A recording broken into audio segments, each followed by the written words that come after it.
This episode is brought to you by Carvana. Carvana is in the business of driving you happy. And with the widest selection of used cars under $20,000, you're bound to find a car that'll put a smile on your face. They even offer customizable financing so you can plan your down and monthly payments. To shop thousands of affordable vehicles 100% online, download the app or visit Carvana.com. Availability may vary by market. Empire.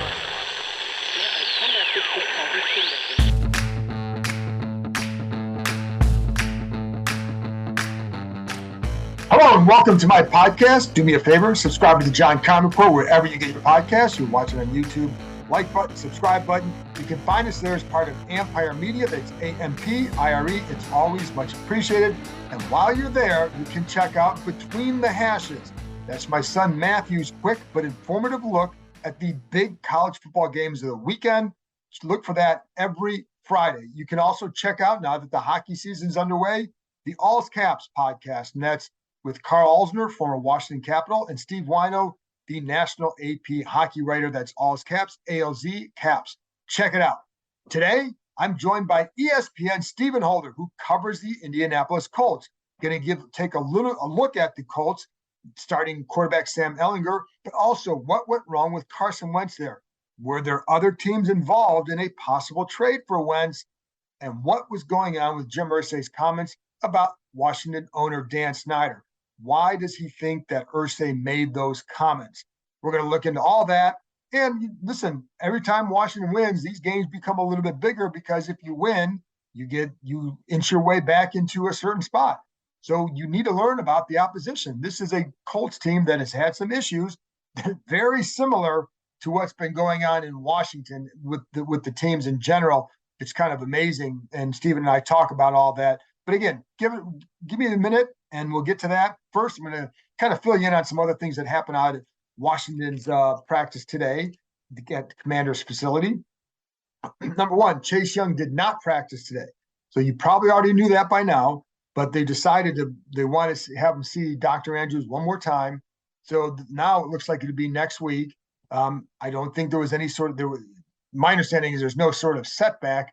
I think they're being really, really cautious with this one. And just for people to know, like the way they can measure the strength in the knee, and compared to, they have the baseline from where it was before he was hurt. And they'll compare it to his other knee to make sure it's right where it needs to be. So that way one leg isn't being where they're not favoring one leg over the other, et cetera. So they measure that kind of stuff. So that's, I don't know how much that's going into what's going in now, but I do know my point is they have certain metrics and baselines that they hit and can measure against to determine where he is. So anyways, but the key is they're not rushing him back. And there you go. So I would say you'll see the doctor again. If all goes well, practice next week. There you go. Well, today it was a lot about Taylor Heineke and Terry McLaurin. McLaurin is going back to his hometown of Indianapolis, where he grew up and played football. And it's funny because he's had a hell of a journey since then. I mean, here's a guy that was not offered a scholarship right away to Ohio State, had to go prove that he was worthy of one. Gets drafted in the third round, becomes one of the highest paid receivers in the game. And now he's going back to play in his hometown. Still a big dude there. He's got 70. He said he's going to have about 70 family and friends just who bought tickets for this game. He bought most of those tickets. He said this was the year to adapt. He goes, after what happened this summer, he could afford this one. So still a big check. I don't know how many times they'll do that, but he's doing it this time because there are a lot of people that he's the kind of guy who wants to pay back to people who meant something to him. And this is one way that he feels he can do that. And so he will do that. And he grew up a huge Colts fan. They would go to every game up until he was probably in high school. And they sat in section, I think it was 540, pretty good seats. But he was a huge fan. And he was a big time fan of former Colts receiver Marvin Harrison. And they both kind of have this understated game. And I think there are some similarities in terms of that. And he said he did meet Harrison. It's one of the few. I think he said it's the only. It made it sound like there would be two people he was starstruck by. One of them is Harrison. Not sure the other. So, but the one was definitely Harrison. And the funny thing is, Marvin Harrison's kid is playing at Ohio State, so Terry got to know him going there and getting to know him now, and et cetera. But anyway, so it's a big deal for him, and he talked more about how what it means for him for McLaurin to trust him as much as he does. Anyway, then there was McLaurin and Heineke, and this whole story with Heineke remains the every guy type demeanor that he has, and the way he just kind of walks through the locker room, and he's a regular dude in there. And I think guys really appreciate that. And I was talking to a few players about that today, and talking to one about how if you just watch the film, just the coach's film, do you feel like, can you get the same sense of him as if you're there in the huddle on the field with him, on the sidelines with him, in the stadium with him, where you can feel a different sort of energy versus just watching a robotic breakdown of a guy where you can see the strengths and the weaknesses, but do you feel the impact of a guy? And that's one of the things where players will say he's got this it factor. And someone told me when I asked him about that, describing that kind of scenario, coach's film versus be on the field, he goes, that's the it factor. You don't know it until you're there, and it's like, he's got it. Now, it doesn't mean that he's the greatest quarterback. It just means that's what draws, as one other player told me, that's one of the things that attracts them to Heineke is that. And as Charles Leno said, what did he say? It's not pretty, it's gritty. And that's very true, because there are going to be times you're going to, after a game, it's like, that was horrible. But then there are other times where you win a game like they did the other day, and it's like, well, why is that? And they credited his grit as a big reason for that. And like I said, I think it doesn't mean guys think he's the greatest player in the world. I think they understand the situation. They understand, and even Tress Way was saying, like, Taylor knows that Carson's a starter, but guys do like him, and they do like playing with him, and I think they enjoy watching him out on the field. So there you go. The other thing in the locker room today that was kind of fun, and it's why it's important for us to be in a locker room, to get to know guys. So at the end of the locker room, it's not always just going up to guys and just like, why are you guys great? Why are you guys bad? Why are this? It's getting to know them. So we had a conversation with Brian Robinson and Antonio Gibson. And for 10 minutes, it was about best chicken places, Chick-fil-A, Popeyes. Then they started talking about Raising Cane's and biscuits from, Bojangles, which I love the biscuits from Bojangles. Good. But so we were talking about that. We're talking about some places in Alabama, because that's where Brian Robinson's from. But the big thing for those two was Waffle House. And they bemoaned the fact that there are no Waffle Houses in Northern Virginia, or especially in Ashburn. So, and there's some that are about 45 minutes away. They both agreed they're not driving more than 5 minutes to go to one, but they both wish they had them. So, but it's just a little exchange, but it gets the guys comfortable with us, and it gets us to know them in a different way. That's the value. Those are the little conversations. Those are nothing kind of conversations, but it's how you develop relationships. And it's why it's important that we are back in there this year. And I can't tell you how much I've enjoyed being back in a locker room, getting to know guys, getting to talk to guys about various things, because most of my conversations are really not about football anymore. You have them when you need them, but you're really just trying to get to know players after not being in the locker room for 2 years. So there you go. The last thing is Sam Cosmi. He was practiced full today. By the way, Logan Thomas was limited in practice. Jahan Dotson was not out there. We did not see him on the practice field. And Cole Holcomb has a foot issue, so he wasn't out there either. Sadiq Charles was not out there. He was sick. Logan Thomas did go, again, was limited. And if I had to guess, I think he's going to play. That's a guess. And I'd heard good things about Dotson, but let's see how that one progresses, because at this time last week, he was going to play on Sunday, but he didn't. So let's see how that progresses. I'm not going to speculate right now because I don't know. But I know with Cosmi was a full participant in practice, but he's got the club on his left hand. The one thing he said that it does do is it forces him to use his feet more, because he can't rely on grabbing a guy. He's got to have perfect positioning. That means perfect footwork, or really, really good footwork, in order to put himself in the best position. The other thing is with that club, he still has a hard time grabbing. He still can't grab. So when you're a tackle, you've got to grab inside those pads. And sometimes it's hard if you can't do it. So until he can do that, I think the other thing is that he's not sure when that club is coming off. And part of it is he's got to be really careful with that injury, because it could, if it it's if he's not careful, it could get a lot worse. So they've got to make sure that he can grab and play with it. But again, one of the benefits he said is that it has improved his footwork. So there you go. Anyway, that's it from me. Now, let's get to my conversation with ESPN's Stephen Holder. By the way, you can follow him on Twitter at Holder Stephen, Stephen. There you go. And again, we dive into all the Carson Wentz stuff. I asked him, were other teams interested in trading for him? He'll give you his answer. Stephen, and before we came on here, you said it, and we're going to go there because these teams, you and I cover teams that have a lot in common.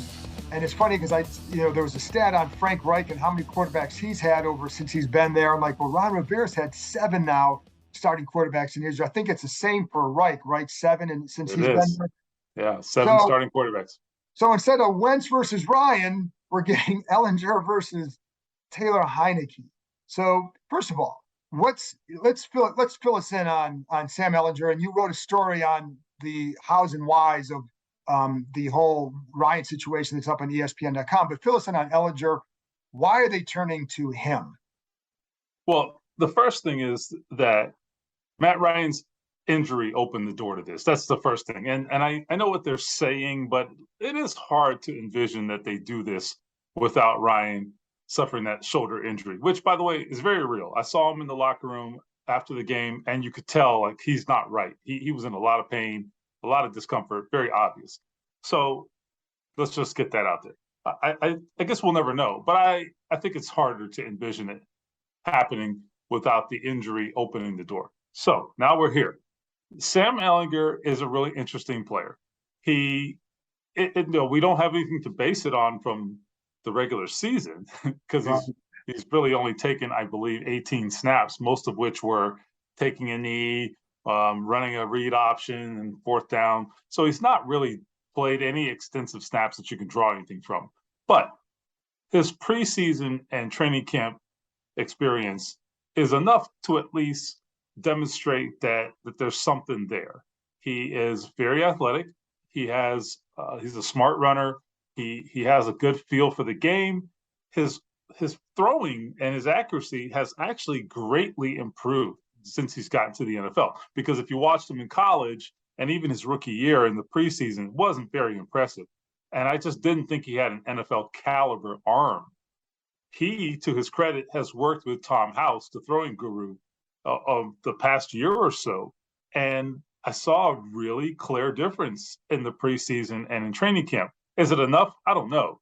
And he certainly doesn't have any experience, but it at least puts him in the conversation to be a viable NFL quarterback. And so the Colts here, they got to lean into his running ability, his ability to throw on the run, extend plays. It may not be perfect, okay? And it may look a little Sandlot at times, but that's somewhat their advantage this week. So we'll see. And you kind of pretty much just described Taylor Heineke as well.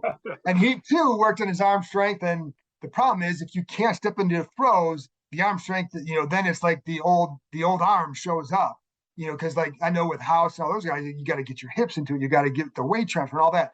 If you can't step into it, it's out the window. But Heineke does provide a spark here. Can Ehlinger, because of what you just said, and because they have not been a good offense, can he provide that kind of a spark for them? I think where he has a chance to be a spark, at least initially, until defenses adjust, where he has a chance to be the spark is one of their biggest issues right now has been just the offensive line just not holding up. So when you have an immobile quarterback like Matt Ryan, and frankly, Nick Foles, too, who's on the roster, and they're bypassing Nick Foles. If you played Nick Foles, you'd have the same issue behind the current offensive line. They just can't hold up. So where Sam Ehlinger gives you a potential shot in the arm is he can maybe evade some of the pass rush that Matt Ryan just can't.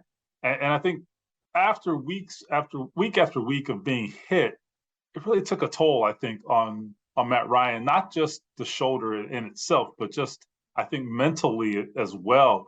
Quarterbacks, there's sort of a psychological effect to all of that. And I think it speeds you up. It impacts your accuracy. all of those things. I mean, if you've been watching football for a while, you can see it, right? So that was happening to Matt Ryan. Now, Sam Ehlinger is better equipped to deal with that. So that's what they have to kind of hang their hat on, and we'll see how far it can take him. But I think that has a potential to be a shot in the arm. Everything you said is exactly what I said about Heineke last week. Everything. So anybody listening is like, wait a minute, stop us if you've heard this one before. So it's amazing how similar, because like you go from an immobile quarterback behind a line that's not protecting them, and you have a run game that's not working, but you needed to get it working, etc. So like there's all of that. And then I guess the other part is how much of a factor was Irsay in this decision? Yeah, but before I go on, maybe we're just trying to talk ourselves into this stuff, right? I think That's so. what this Maybe. is. Maybe. So I do think Irsay, it's pretty clear, in fact, that Jim Irsay, their owner, was a big variable here. There's been a lot of Irsay talk, I guess, among Washington fans lately. Yeah, we'll get to that in a minute. Yeah.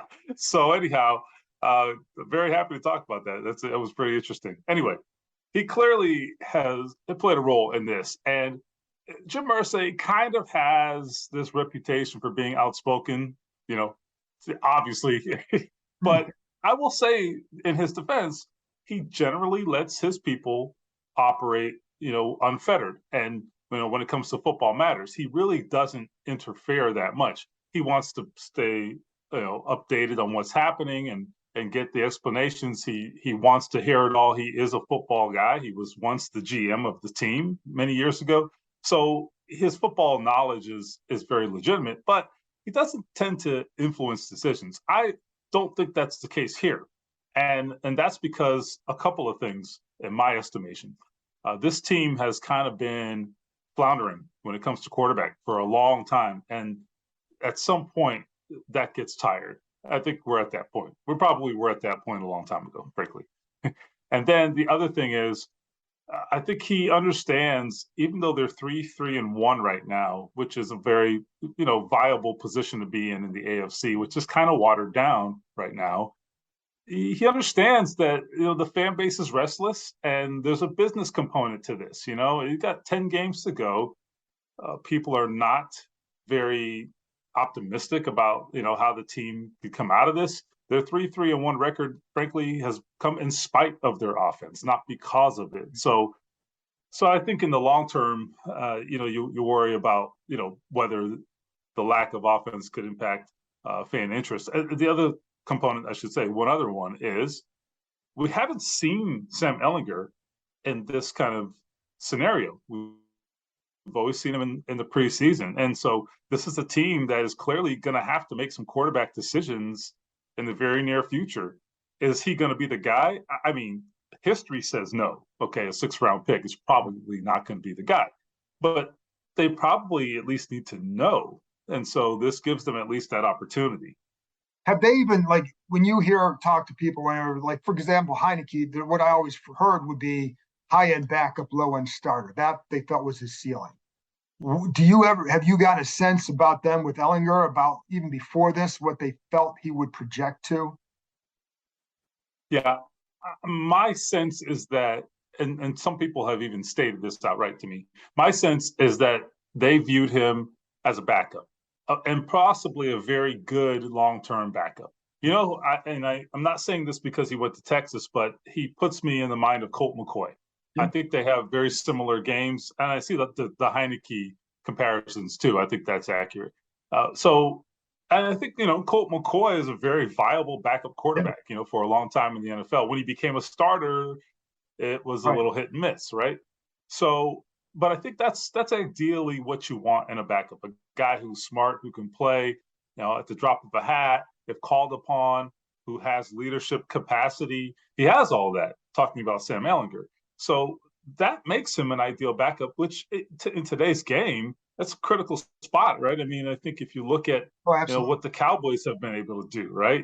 Just having a quarterback who didn't have to lead the way, but someone who could keep the team afloat. So there's value in that. And I think they saw that as, pretty good value for Sam Ehlinger. And if he became more than that, great. But I don't think they were projecting it necessarily, but we'll see. How much do you think this then changes? Because you wrote a story about this, I think, a week or two ago about them becoming maybe a more pass-heavy team. They have Jonathan Taylor now, and you do have some young receivers. You got a young receiver core that's interesting. But do you think this goes back to more of a Jonathan Taylor show?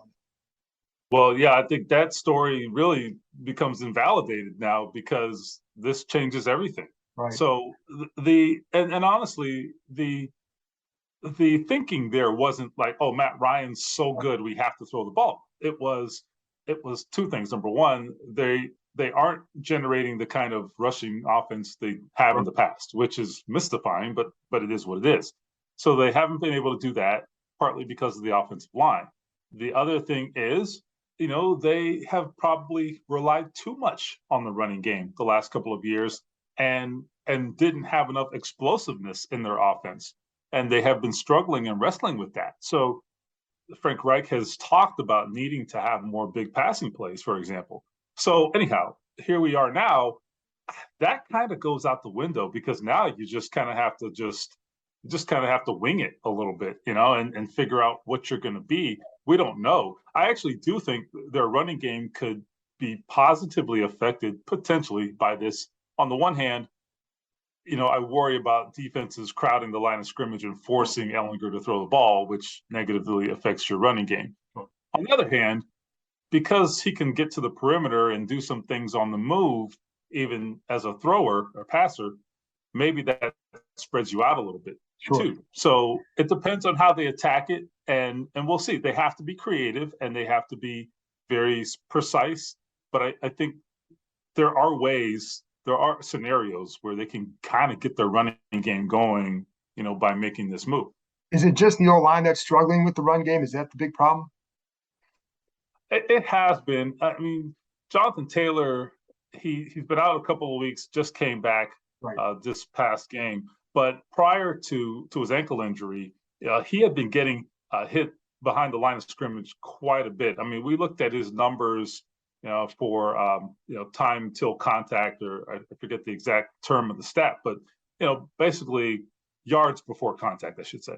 And it was the lowest of his career. It wasn't good at all. And so while he is very good at running through contact, look, if you're getting hit in the backfield, that's just a game changer. Yeah. So, and even he, as great as he is, just hasn't been able to overcome it. I'll say this.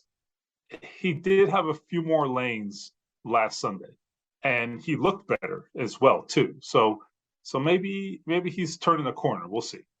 A couple more topics. Start with Carson Wentz. Did not, we endured the Wentz experience in the 6 games he played. So any surprise at what transpired? And it's not to blame. Just like in Indianapolis, you can't it wasn't all Wentz's fault, but some things magnify the flaws. So any surprise by what went on here so far with Carson Wentz?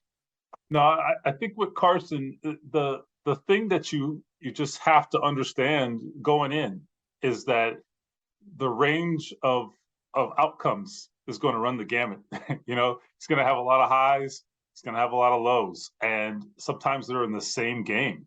And that's what's so mystifying about him is that, you see sometimes, plays that are just flat out highlights. And you're like, man, that's the guy I remember, and you saw it in the NFC East. You've been seeing it for a long time. And then there are also plays where you're like, okay, that's why he is where he is. And I don't know how you reconcile that. It's just a really hard thing to really make sense of. And I think sometimes, what coaches really want ideally from their quarterback is, they want dynamic play, of course, but failing that, they want, consistent play, predictable outcomes, right? And Carson's highs and lows, you're never getting a static result there. And that's what's been, I think, tough for fans of both the Colts and the Commanders, to deal with Carson. But, look, it wasn't all his fault. You are correct. I think that for the Colts, despite what Jim Irsay said, I'll tell you from the organization's standpoint, everybody else, the book or their viewpoint, I guess, on Carson Wentz was, look, they didn't hate the guy. They didn't blame it all on him per se. I think they just realized that, for their quarterback issue, he wasn't going to be the answer in the long term, so they decided to turn the page. Matt Ryan's not the answer either, but that's a totally separate matter. I think they realized he wasn't the guy. They decided to move on. Why, and it may be obvious why, but why do you think they decided that? And I would say this here, the hard part that I've had here is that they built an offensive line that struggles to protect up the middle. He's a guy who needs that protection up the middle. So it's a bad mix. But anyways, why do you think they decided that so fast? Yeah, I think that there were a couple of things. Number one, they were particularly in critical moments of games when they needed the quarterback to come through. And there's those 2 or 3 times a game where your quarterback just has to do it on his own or just make a play. And the good ones do it, and the others, or the sort of mediocre ones, don't. And consistently, Carson had difficulty in those moments. And I can think of some of the worst plays you saw last year, and they're highlights too, but some of the plays that kind of get replayed, the left-handed interception and such, right? Okay, they're bad plays, but worse off, they came at really critical moments, and that was something I think that just really stuck with the Colts, and I remember their GM Chris Ballard saying, at the end of the season, this is a little bit separate issue, but that he had that infamous quote. He said, Carson needs to make the layups. Yep. And what he's talking about is, Carson, check it down. Don't throw into double coverage, and I think, I could probably give the same advice to Matt Ryan right now in some regard. So I'm not saying they fixed it. All I'm saying is, we're talking about Carson, so this is what happened. And I just think, the other thing about Carson, and I hesitate to say this because sometimes it gets misunderstood, but I also think that he's not a natural dynamic leader. Right. Now, that is not a character flaw in someone, right? I think when you say it, people kind of want to interpret it that way. It's not. It's just who he is.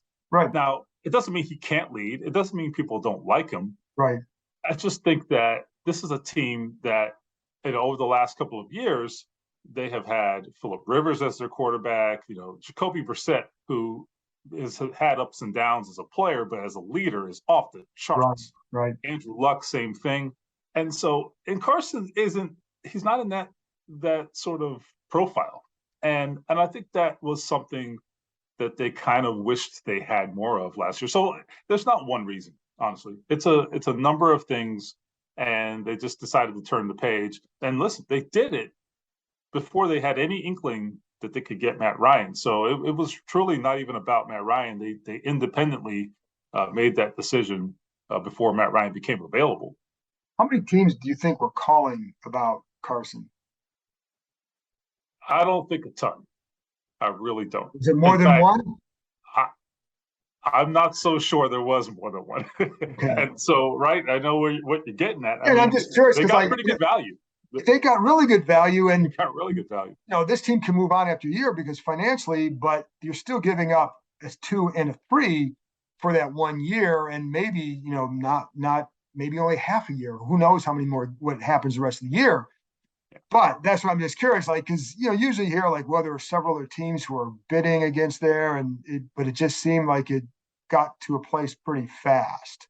So I think I would have to agree with that. I've never heard any specifics on Team X also being interested in Carson Wentz or talking to the Colts about a deal. Now, the backdrop is obviously there was a lot of quarterback movement, and I think that was certainly something that Ron took into account. There's no question. They definitely did, and I know for a fact that they didn't want to be left at the altar because they had swung for Russell Wilson big and didn't get it, and so I think it's you got to get somebody, and so they were who's the next guy on your list that you want to get, and they went and got him. So and I'll tell you, and I'll add this along the same lines. Look, for 2 weeks, the Colts sat there not knowing what their next move was going to be. Right.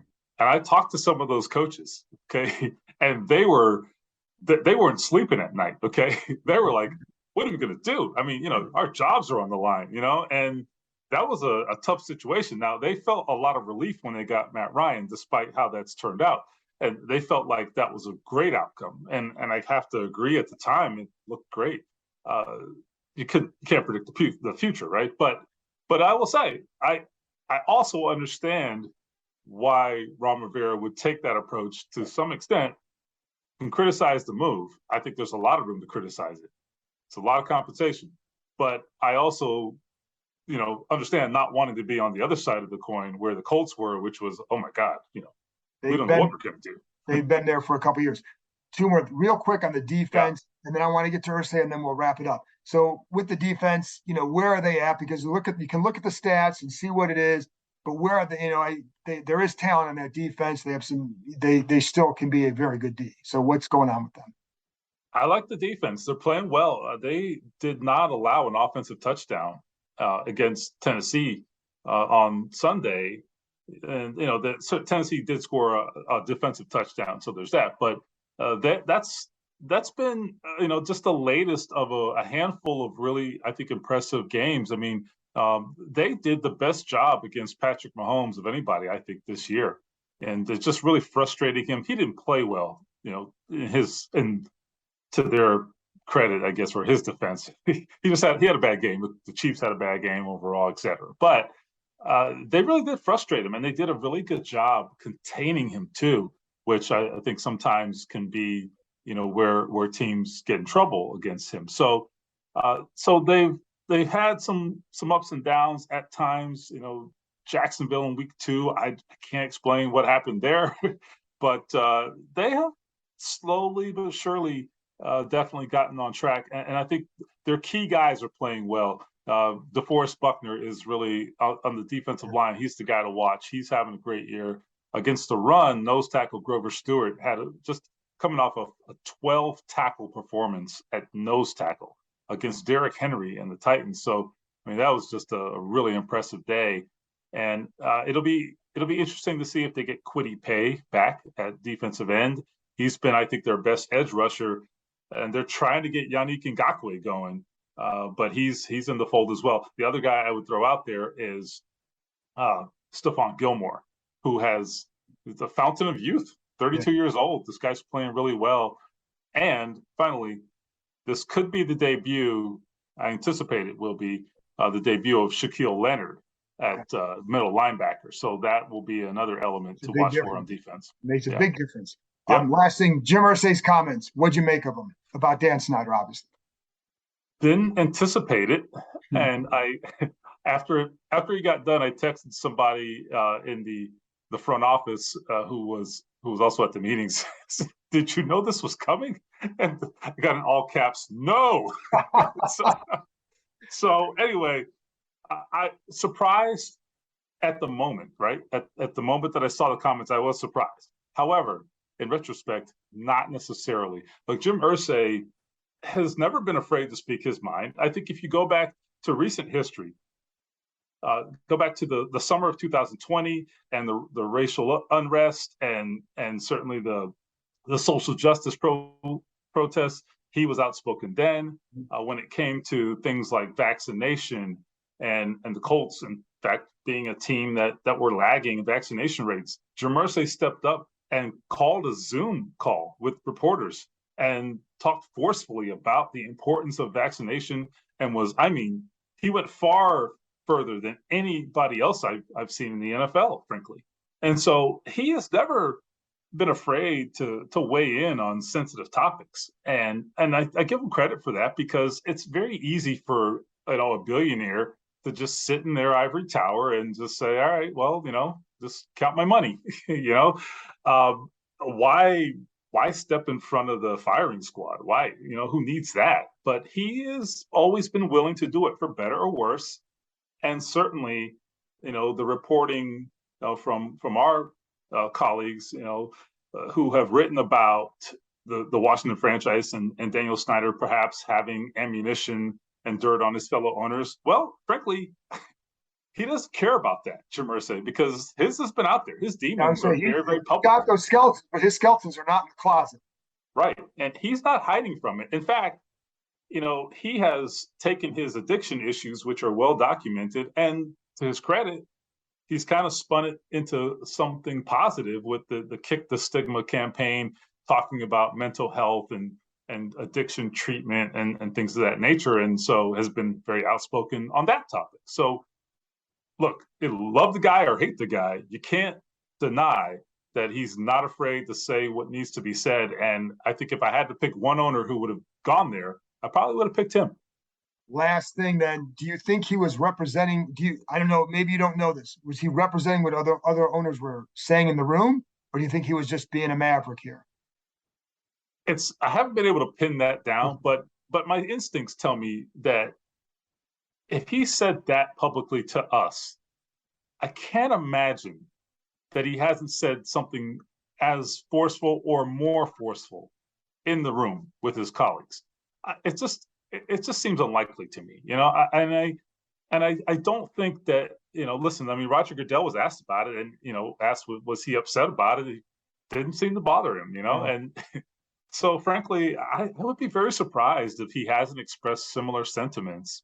And, he just was willing to say it publicly, I think. So, but we'll see. I mean, but I would be very surprised if he has not expressed that privately as well.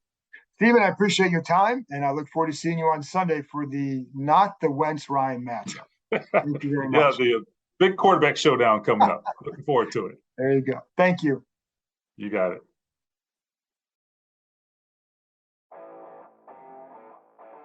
That's it for this episode. Thanks to Stephen for joining me, and thank you, as always, for listening. I'll be back on Friday with my keys to the Commanders-Colts game and a prediction. I'll talk to you next time.